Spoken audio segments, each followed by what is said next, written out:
All right, guys, Chris Mers here with my man, Mike Nuss. Howdy. Really excited to chat with you, Mike, about a couple projects that you have going on. This one here on Wygant, and what are we on? 68th. Wygant and 68th. So tell us a little bit about this project. Yeah, it's, I didn't want it. It's it's a big project. It was just one of those ones you get, you know, sometimes having a lot of deal volume is helpful. I think one of the biggest mistakes people make is they're really hungry for a deal. This is one where we weren't hungry for a deal at all, and so we put a number out there that just made me really happy about multiple exits. Don't really have to have a big plan, doesn't have to be done right away. And it's a big enough project that when we were closing on it, you don't want to make it a rush. So we put out a price that made sense, and it was listed. It was on the market. It was exposed to everybody. Yeah. Wow. Then, hold on. Let's pause on that, because I think that's really important, right? Yeah. Everybody thinks when they're buying real estate, like, oh, I have to find the off-market deals. I have to send out letters. I have to talk to wholesalers. Like, no, you found this deal on the market. Yeah.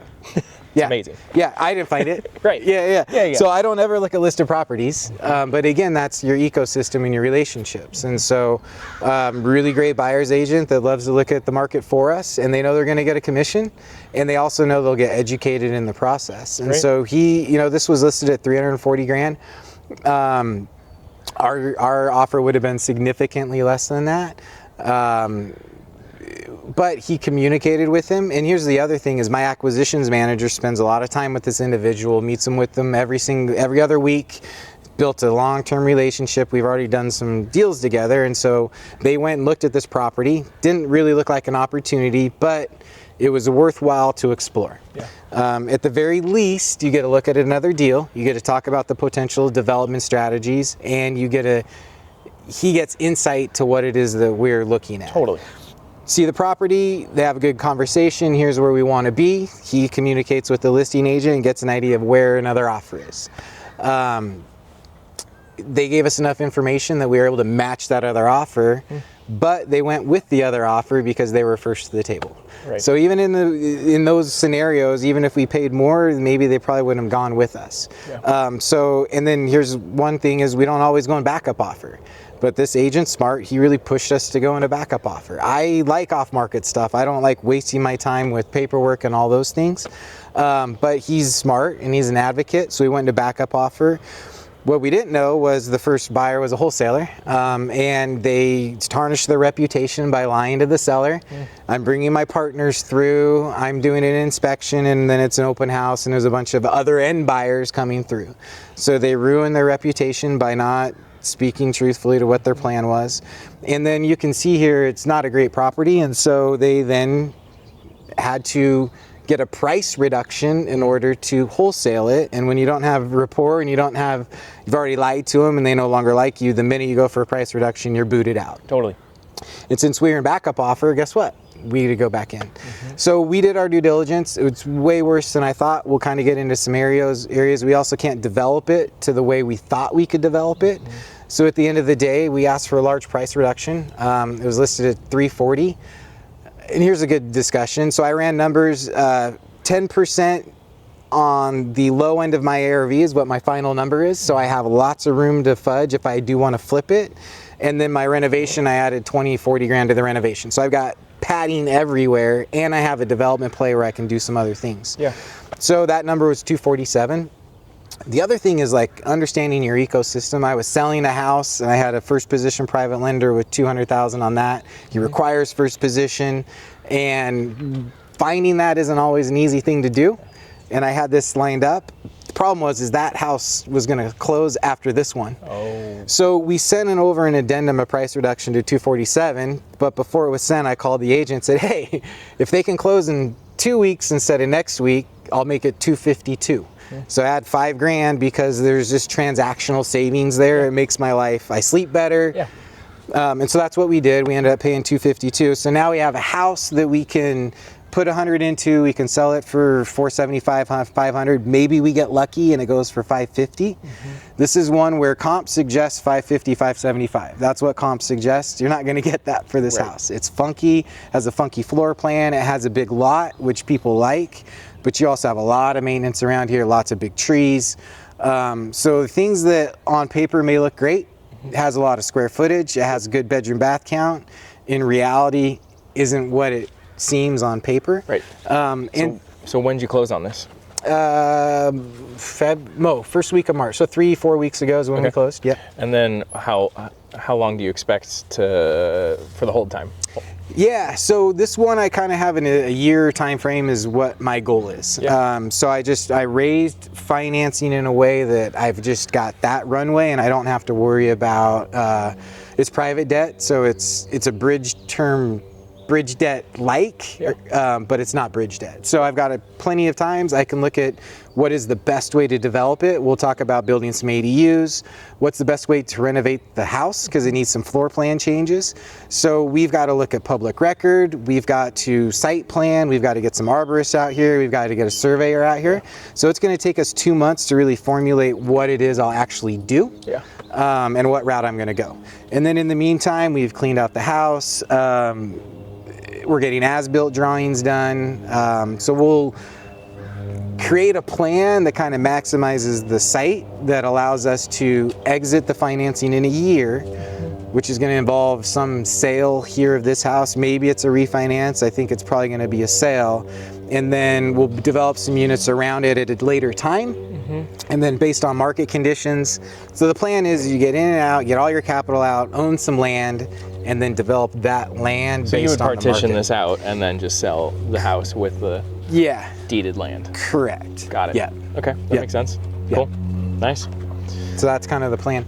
I always like hearing about, because typically in these distressed houses, the seller's going through a situation where they're willing to take, they had it listed for $340, you ended up closing at $252, right? That's a significant price drop from where they thought they could sell it for.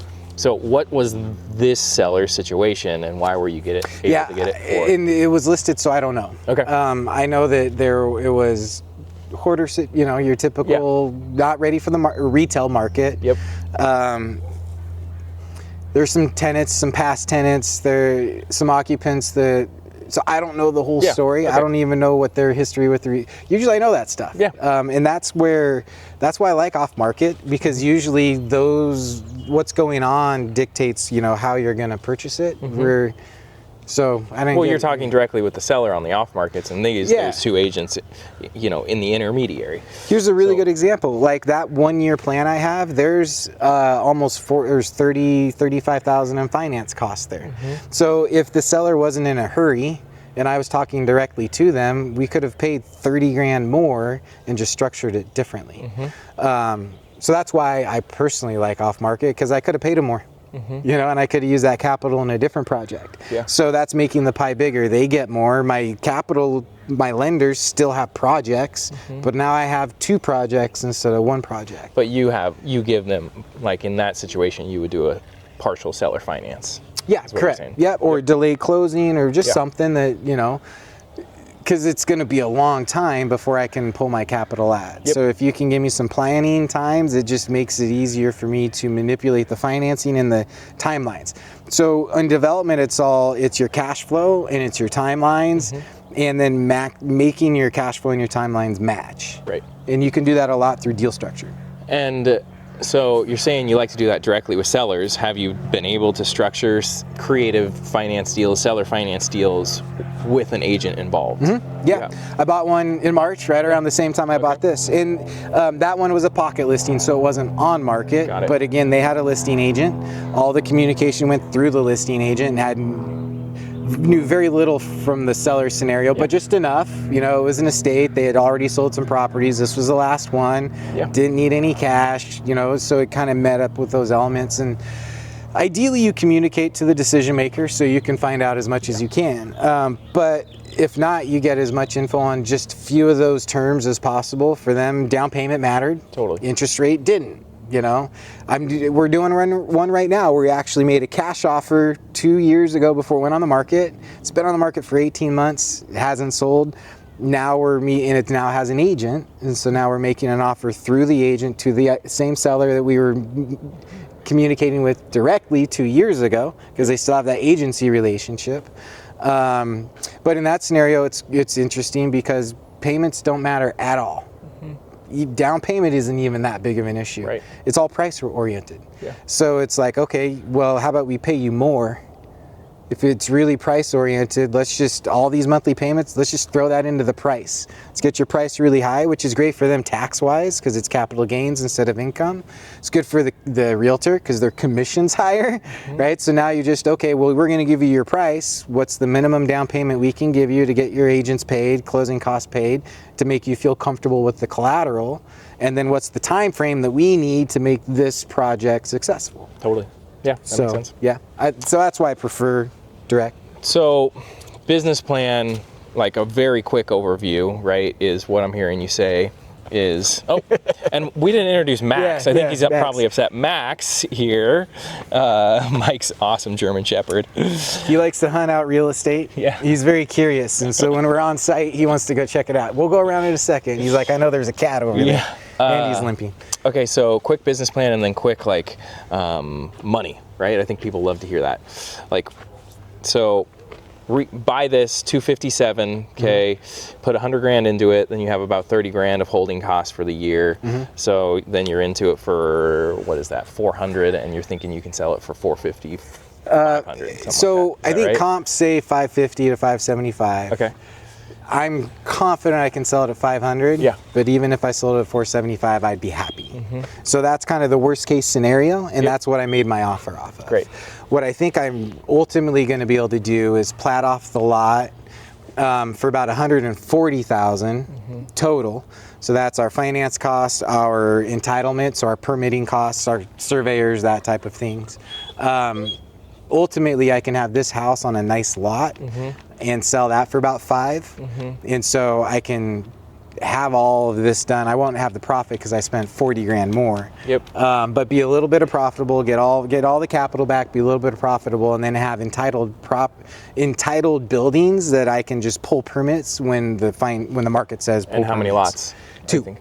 Two additional lots. Yeah, this is the good old, this is where code doesn't like to meet code. So from a planning and zoning standpoint, I could easily put 8 units in here. Yeah. Probably get 10 units With in here. residential infill projects. Residential infill project. If I tore this down, easily 8, probably 10.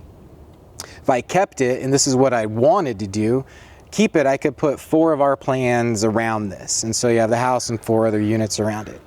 But the transportation department, even though we pay a lot of money for every project into the transportation department, this is not a maintained road. And since they do not maintain this road, I can't use that part of the code.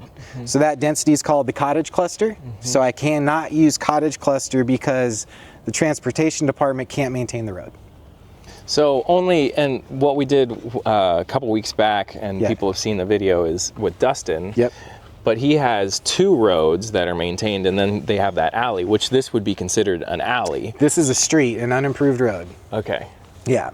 And so if this road were maintained out here, we could just write a $30,000 check, which would go to the transportation department, and ultimately so it's $600 per foot, and then they cap it in this zone. This zone's 42 grand. So this 42, it's called LIHTC. It just goes into this pool of funds. It's local transportation infrastructure cost or something. Okay. Yep. It's supposed to go in a pool so they can develop and maintain roads. So that's what it's for. What I'm going to have to do, I'm going to have to write that $42,000 check, but it's never going to go to this road. Oh. And regardless, I now cannot do the density they want. And so when we talk about, like, it took Portland 8 years to redo this zoning code change, and we have all these stats and all these numbers. Well, did they count this as 10 units, or did they count this as 8 units, or did they count this as 3?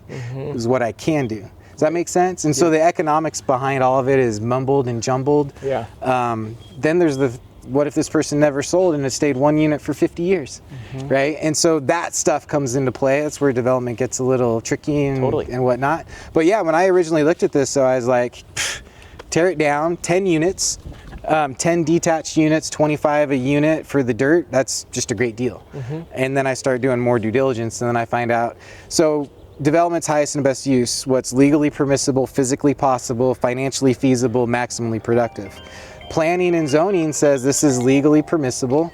The way it's plotted, we have plenty of space, it's physically possible. We got it at the price, it's financially feasible, and a lot of ways to make it productive. But one department says you can't do any of that. Yeah. Here, let's go walk. Let's go walk Max around. wants to walk go around. Yeah. Let's do that. Let's go around the left side. So what you can't see is we go all the way to that fence. So what I'm always looking at with existing structures are setbacks, because I want to know how I can develop around it. So, and then you look at tax record to see what we have. So we have a house, we got a main level, second level, and then it has a code for a detached room. So this is a permitted structure right here, or at least it's recognized by the county. I doubt it's there's no way it's permitted, we'll see it. But you look at this as, well, do we put money into it and put it back? And now it's a room, rentable space, livable space. Do we tear it down and have more space here? And so you'll see we'll tear it down because it's just such shit. But then you're looking at big things like trees. We've got a big tree here. So there's costs then associated with. And then also getting the city to allow you to take down trees.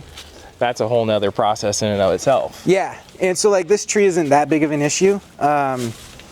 It's at breast height. It's over 12 inches. It's going to be probably an $8,000 permit to cut this tree down. $1,000. Yeah. Oh my. Maybe not that high. And then we got to pay an arborist to cut it down. Yeah. What a lot of people don't know is this is just within 10 feet of the structure. Yeah. Now it's a simple tree permit. It's like less than $1,000. Oh. So there's maybe even $200 to pull this permit. So you do this before you do any other permitting. So being smart about when you put in applications matters significantly. The other thing is we've got all kinds of trees, but anything under 12 inches isn't going to be an issue. They're going to look at all your inches and you're going to tear stuff down, you're going to have to replace stuff, but it's these big ones that are the problematic ones. But so what I look for, we've got a 19-foot wide plan, so I want 30 feet of space. I need 5 feet for a setback, and I need 6 feet between the structures. So if I've got 30, I can build. And we've got 30 to here, plus another 10, 40. So I know I've got enough space here. To build another unit, right? Exactly. Here. Got it. And as we mentioned, we go pretty far deep, so we've got a lot of space to work with. So this tree's got to come out in order to kind of develop it the way we want. But we'll be able to put a nice unit here that then faces that street. Nice. Okay. Now the other thing is I can't do cottage cluster, so I have to develop these as ADUs. So cottage cluster I can average 1,400 square feet. ADU I can max 800. Right. So these are going to be small houses. But they're going to be fenced off and they're going to look like their own single family. Yes. Yep. Correct. Yep. Yeah. Then this is where it gets interesting, where we look into public records. So we've got 36 feet between the fence line and the house, which gives us plenty of space to develop what we want to develop. You've got this rear entry. This is almost like a house and an ADU floor plan. Right. And you've got this, because it's wide but not deep, you have a staircase in the middle that messes the floor plan up. So I want to look at public records and I want to see, can I keep this here, not be an actual ADU, but can I get rid of the interior staircase? So you have like an accessory living area. It's not a dwelling unit, but it's generational living. So you have one kitchen, but multi-generational living. Then I can fix the floor plan. I can make it a 3-bedroom, 1.5 bath there, and then this space up here. But right now it's a really funky 2-bedroom, 2-bath that is kind of falling apart. So property records will dictate what we do from a renovation standpoint. Because if I use an ADU on the structure, I lose one of these ADUs back here. Got it. So this has to be a single family, but it's not going to rent for very much in its current configuration. If I can do that multi-generational breakup, now I might be able to get the rent where now I can just refinance out.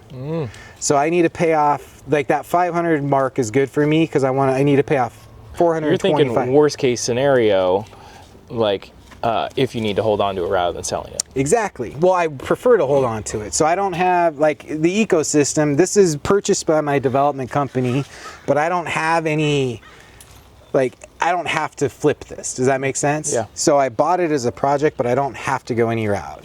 So ideally, I'd like to portfolio it. So how do I make this work to portfolio it? So I've got 425 of debt that I need to pay off at the end of the day. So when this is done, sorry, Oh, good. this needs to be worth 500 grand to pay off all that debt, all the fees on the open market. But from a refinance standpoint, we're understanding what's going to appraise higher than what it will sell for. Right, with your background, it's really helpful to understand that. So again, I've said all along, comps suggest this is 550 to 575. So on paper, an appraiser can come in, appraise it for 550. I may only be able to sell it for 500, but that's 10% of equity that the bank likes to see. Yeah. And if I can do a multi-generational scenario here, instead of getting 2,500 for rent, if I can get 3,500 for rent, now I can get that $400,000 loan. So now I can pay off that debt, but now I'm holding it as a rental, and then I develop and these then as roll rents. that into these. Yeah, because now we have different pieces of collateral. So I can get 2 different construction loans, and I can get them in construction to perm loans, because it'll cost $200 to build, they'll be worth $450, and they'll rent for $2,200. So you got the 1% rule on those 2 things. And then all together, you've got about the 1% rule for your debt, but we've got 200 grand per equity. So you create $500,000 to 600 grand of equity, and then probably $500 a month in cash flow at the very end of all of that. So we're talking about 150 into this house. We're talking about a 500 to 550 grand of construction to create $500 a month in cash flow. But ultimately, right, yeah, the cash flow is nice, yes, Yeah. right? But once you have a certain amount of passive income coming in already from your investments, like the cash flow isn't as important as, hey, we can at least hold on to this, and now we have the appreciation on it. Yeah, and so the other thing is you have 200 grand per house here of equity. Well, 2 years, just roll that, right? So this isn't going to be a back row piece to my portfolio that I hold on forever. It's a pawn. I build it. It's going to be there. It creates equity, and then roll that equity. So now we stacked equity, stack it into one more project. Now you have even more equity and better cash flow. Yeah. So this is a really good stepping stone to a better little portfolio piece. Totally. Yeah. So you have all the equity and to sell this when you find something that you really want. Yeah. Yeah. Yeah. Because ultimately this creates just enough equity to hold it, but not enough to really. So you do it one more time. Yeah. And now you got both of that whole world. Yeah. The cash flow and the equity. Yeah. Right. Yep. Okay. Yeah, let's go this way. Point out where the other 2 lots are going to be. I'm interested to understand how you're laying this out. Yeah, I'm going to put a fence right about in the middle of this room. Okay. So 5 feet off of the house. Yep. And then essentially a fence all the way to the back. Okay. So this will be one lot that just faces that way. It'll be about 35 feet wide. Yep. So I will have a 5-foot setback on that side. It's 19 foot wide, so that's 24. So I have an 11-foot side yard, and then a fence, and then 5 feet from this house. Makes sense. And then here's where tree code really matters. So that then gives me a lot facing this direction. That's what I was thinking. So again, ADUs. So the other thing with ADUs is they have to be 40 feet off the road or behind the structure. So I have to be 40 foot back because I can't get behind the structure and still have space. Yeah. And then over here, I can't even be behind the structure because it faces that way. So I got to bring everything back here. But the nice thing is we've got a big lot, so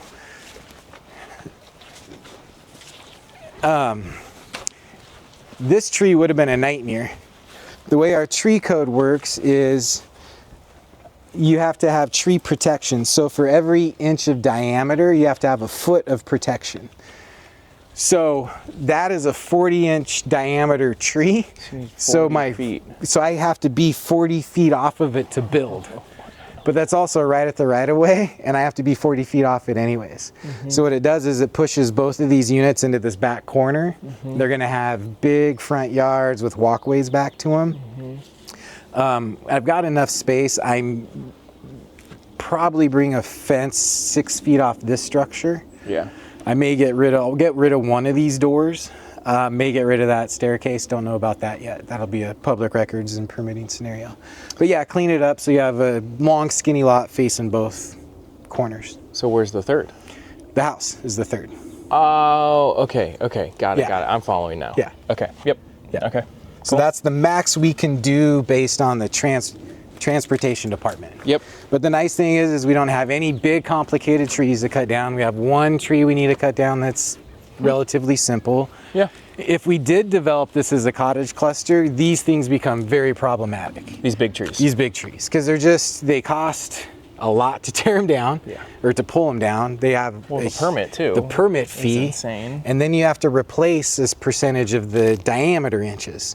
So now you have to pay to put more trees in. On the same lot, or correct? Yeah, you can put them in the right of way. They can be street trees, and they're going to require some street trees. But you think about all these inches you take out, because they're all in the right of way. You have to take them out.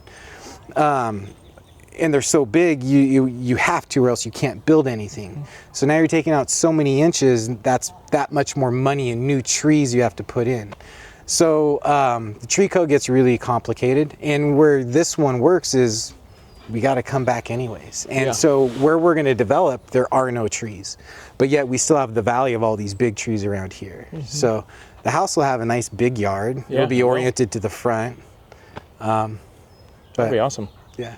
And the other thing is this isn't a neighborhood where when interest rates were really low, these houses went for stupid prices because they just weren't worth that much. So this is one of those neighborhoods that came down in value.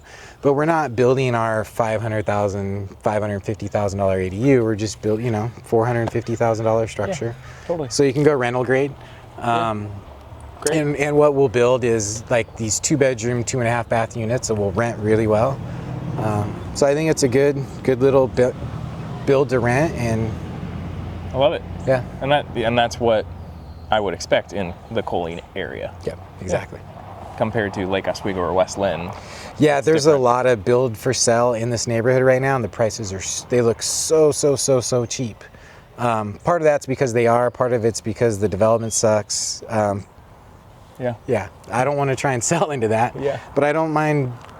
There's nothing new to rent around here either. So. Totally. All right, let's go check out inside. Let's go check out the inside. Cool. All right. So one thing I'm also thinking is about maybe that's a dining room window there, is maybe bringing my entry through there. So one thing we talked about was this is a really wide house, but it's not very deep. And so I think we're only 20 feet deep. So even if we were 24 feet deep, that 4 feet is a hallway. We don't have a hallway. And so that messes everything up. You'll see it when we get in there. But if we bring our entry through here, we don't necessarily need a hallway anymore, and we can kind of reconfigure it. So that's something I'm considering as well. You mentioned it, vinyl siding. This siding's in good enough shape and it's a good enough color that we'll keep it. Yeah. There's no reason to find out what's underneath, but I'm a big sucker for taking vinyl and aluminum off, especially in neighborhoods where they justify it. Yeah. Cool. And it's kind of like unknown what's underneath. Like you would notice though if there was a huge issue. Yeah, rarely was vinyl siding put on because of an issue. Vinyl and aluminum was put on because good salesmen. Oh, that's a good point. Yeah, I've been in so many houses, like you have these 1900 Victorians with 10 or 12 foot tall ceilings. And what do they have? Vinyl siding, drop ceilings, and it's all energy efficiency. You no longer have to paint, you're losing all that heat in that high ceiling. Yep. And you then go in, you take the ceiling down, and you have crown molding and picture molding and clear story windows that no one knew you had. And they just got rid of it because it costs a lot to heat the house. That's crazy. Talking with a developed Mike who loves to take old character. Ooh, lovely. Old character houses and rehab them. Yeah, I love historic homes. This one doesn't really, like on the outside it looks like an English cottage, but you can see the 50s and 60s something happened. Yeah, and you've got the wall paneling. Stop.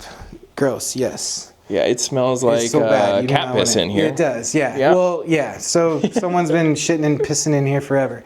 So here's what I'm saying, there's no hallway. Normally, if we were 4 feet deeper, we could have a hallway through here, kitchens on one end, bedrooms on the other.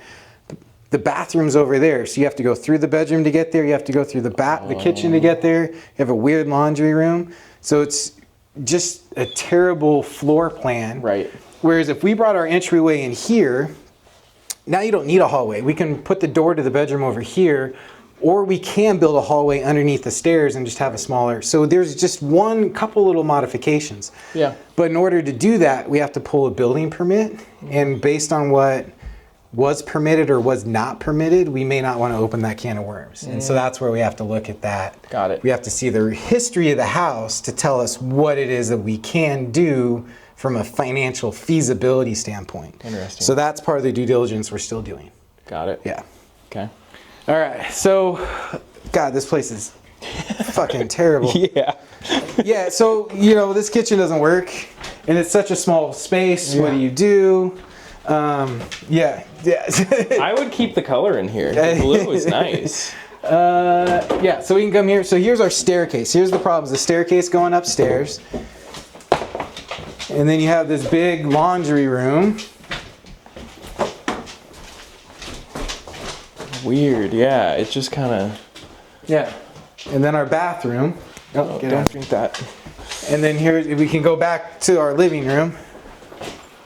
Well, they got the blue and the purple. The purple in the bathroom's nice.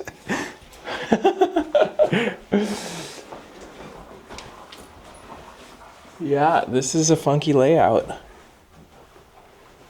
And then the other bedroom is that door, or it's on the other side of the garage. You It's go on into the other side of the garage. And then you have to go Yeah. into the, oh man, that's Yeah. so weird. So here's where, if you can't even put a hall through here, because if you can see in this closet, you can see the stairs. Right. And so your head height is right here. Yeah. But if we were 4 feet over and that started 4 feet that direction, Oh, it totally we would. could bring our hallway under the stairs. So width matters. Well, that's Way what more you were than people. saying. Getting width matters, but also getting rid of those stairs and throwing them outside. So that's the only solution here, because we Right. can't just bump out the entire side of a house. Right. But can we eliminate that staircase in a way that gives us a marketable property? Yep. So that's the goal. If we can't get rid of it, then we just make do with what we have, and that's why comps say 550, but I got to prepare for it to sell at 475. Yeah. So let's go back through the garage. I'll show you that, and then we can go up the back stairs. Can you grab the keys out of that front door? Yep. Width matters.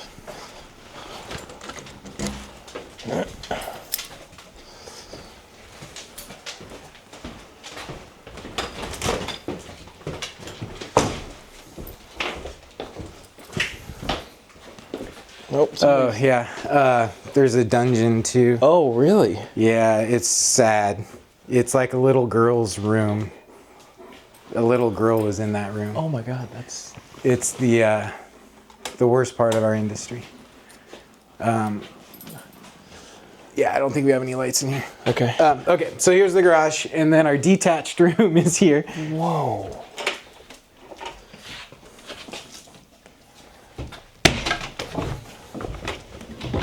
So it's literally just Wow. plywood on the floor, plywood walls. But you can see, like, we had a fuse box here at some point. Wow. And the air conditioning. Yep. Then the other thing is type vinyl siding. Usually, if you have homes with vinyl siding, you can find areas where they show you what's underneath. Well, yeah, here and here. Yeah. Yeah. And then the cedar shake, the rake shake, or the cedar shake, that's just common for the area. That's what you expect. Yep. Yeah. And at one point, you can just see the age, right? So this was a house with a lean-to built next to it, and then someone extended and created whatever this is. Right. And then the way the county works is the county appraiser came by one day, he's like, there's a room. He measured it, 12 by 20, 240 square feet. Now there's a 240 square foot taxable record. Obviously it was not permitted, right? So there's no reason because they want to increase the value so they can tax it more. Exactly. But it's not really livable space. Is that legal to do? Just like pop by? Yep. You don't have to let them in. You don't but that's their job, is to be investigative, right? Someone may have let them in. Do you guys want to see this down here? Yeah. So the worst part of our industry is there's a reason you get good deals on real estate. It's because people live ways that people shouldn't live. So you can see the butterfly. Yeah. And this is a pink door. Oh my God. Go. Yep, good boy. Oh my God. So this was a little girl's bedroom. You can smell the sewer that's just going through here. You can smell that? Yeah. Yeah, the sewer is just dumping right there. Oh. And then this was her bedroom. Whoa. Yeah. So, and she was happy, loved happily ever after at the end. Whoa. Flowers, butterflies.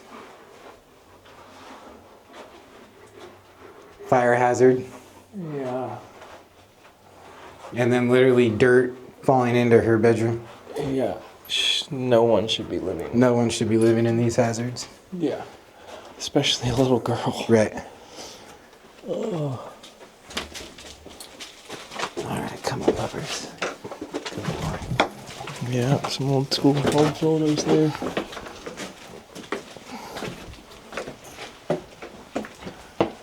Sad, huh? Yeah, really sad.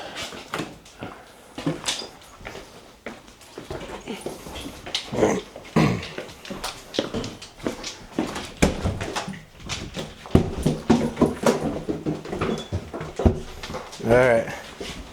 Now we're heading upstairs. So these are our great staircase.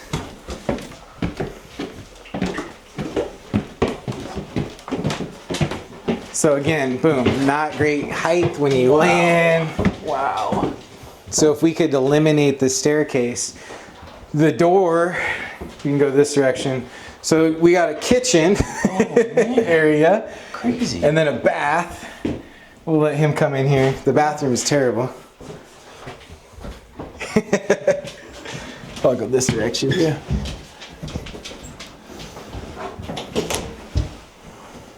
Whoa. Great? Max, Gosh. come here. Come on, Max. So you can't even sit down in that tub. But hey, I mean, so you have all the plumbing, Yeah. right? Yeah. And so so everything is driven by that staircase. These Yeah. weird head heights and that staircase. So we're above the garage now, and this is where the stairs come in the back. Right.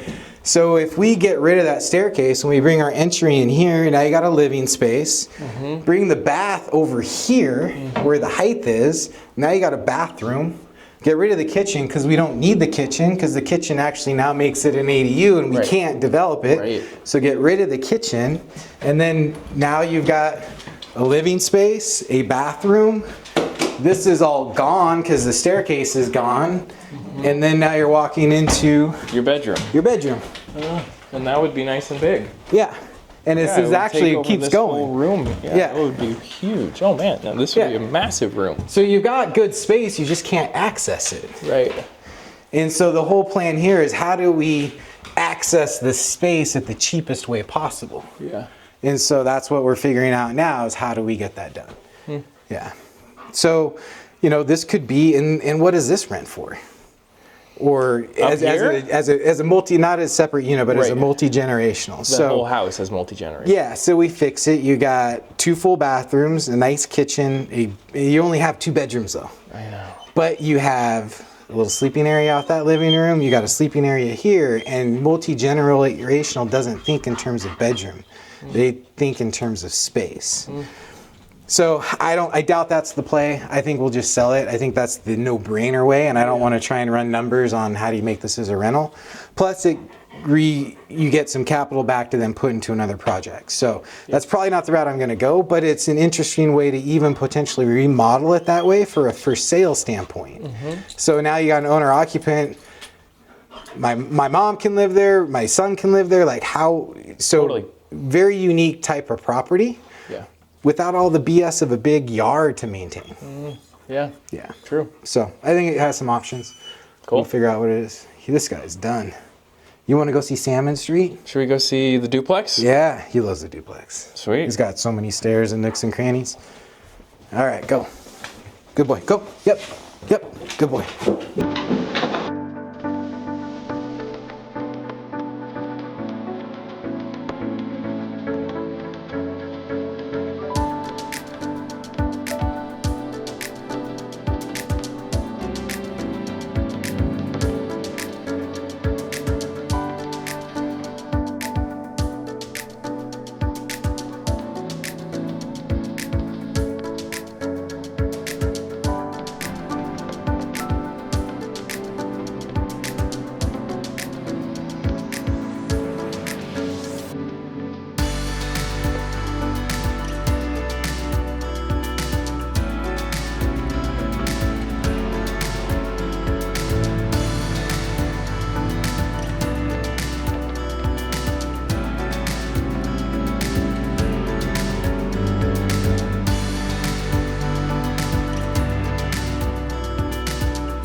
All right, that's a wrap with this location. Mike, thanks for showing us this. And Max, being such a great tour. Mike Nuss with Rare Bird. Real estate, acquisitions, property management. Okay. One of those three. Okay, great. Yeah. Perfect.